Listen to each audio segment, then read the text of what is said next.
ఓయ్ మిమ్మల్ని Vizag to Kakinada Vande Bharat train చూసారా? నాకైతే ఇదే ఫస్ట్ టైం చూడడం. చాలా బాగా నచ్చింది ట్రైన్ అయితే. ఎప్పుడు బస్సు ఎక్కేదాన్ని, బస్సు అయితే 2-3 అవర్స్ పట్టేది. ఈసారి ట్రైన్ ట్రై చేద్దాం, వందే భారత్ ఎలా ఉంటుందో అని ట్రై చేశాను. బట్ చాలా బాగుంది. ఎస్పెషల్లీ ట్రైన్ గురించి మాట్లాడుకుంటే మనకి చైర్స్ కానీ అండ్ వాష్రూమ్స్ కానీ ఇవన్నీ కూడా ఎంత క్లీన్ ఉన్నాయంటే ఇంత క్లీన్ కూడా ఉంటుందా ట్రైన్ అనిపించింది. ఎస్పెషల్లీ డోర్స్ కూడా బాగున్నాయి. ఈ స్టాండ్ చూసారా, మంచిగా మన ల్యాప్టాప్ కానీ వర్క్ కూడా చేసుకోవచ్చు.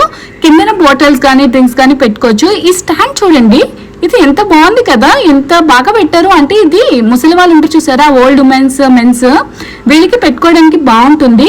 మా అబ్బాయి అయితే సూపర్ ఎంజాయ్ చేశారు. నాకైతే పిల్లలతో జర్నీ చేసినప్పుడు ట్రైన్ బెస్ట్ అని చెప్తాను. ఎవరైనా పిల్లలతో ఉంటే ట్రైన్ బెస్ట్. ఇదంతా అయిపోయిన తర్వాత శానిటరీ చూసారా, వెట్ టిష్యూస్ ఎంత బాగున్నాయి కదా. హాఫ్ అన్ అవర్ తర్వాత మన స్నాక్ కూడా వచ్చేసింది. Samosa and cake, mixture and tea ఇవన్నీ ఇచ్చారు. మనకి బుక్ చేసుకున్నప్పుడు ఇవి కూడా బుక్ చేసుకోవచ్చు. లేదు అంటే మనకి సెపరేట్ గా కావాలి అంటే 90 రూపీస్ పే చేస్తే ఇస్తారు.